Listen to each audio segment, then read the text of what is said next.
Hi, I've done years of therapy, and here are some things that I think everyone should know without having to pay to know.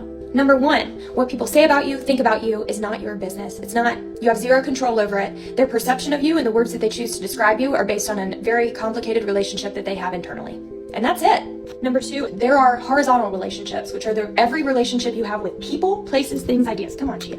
And then there's a vertical relationship, the relationship that you have with whatever conception of an energy source you have going on, whether that's Mother Gaia, Mother Nature, Buddha, astrology, your ancestors, God. It does not matter. Truth remains, your horizontal relationships are meant to enrich, not fulfill. The vertical relationship is the meal. The horizontal relationships are the seasonings. And the second that you try to pull your nourishment from seasonings, you will be malnourished. And it's hard. It's hard because so often we set expectations, energy source expectations on horizontal relationships. And that's why we end up so deeply disappointed. And third, finally, one of the hardest things that I've worked through, anger is natural and necessary. Resentment is not. Resentment is unnatural. And if you don't know the difference between the two, I'll give you an example. If someone comes up to you in the street, slaps you across the face and said, "That's because you're ugly," you're going to be angry. And that's natural. If 2 days later, you think about it and you relive it and you feel angry again at actions that are not currently a stimulus in front of your face, that's resentment.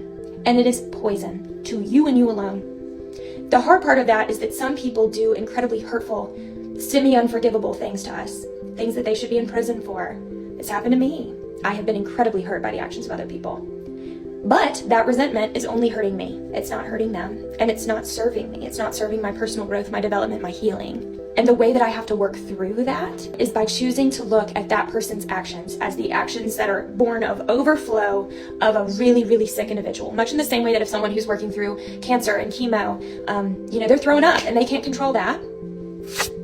Someone who is so mentally and emotionally unwell that they have to lash out in ways that are so deeply wrong and hurtful, they're sick. And the second that I started looking at it like that, a lot of healing began for me. Love you.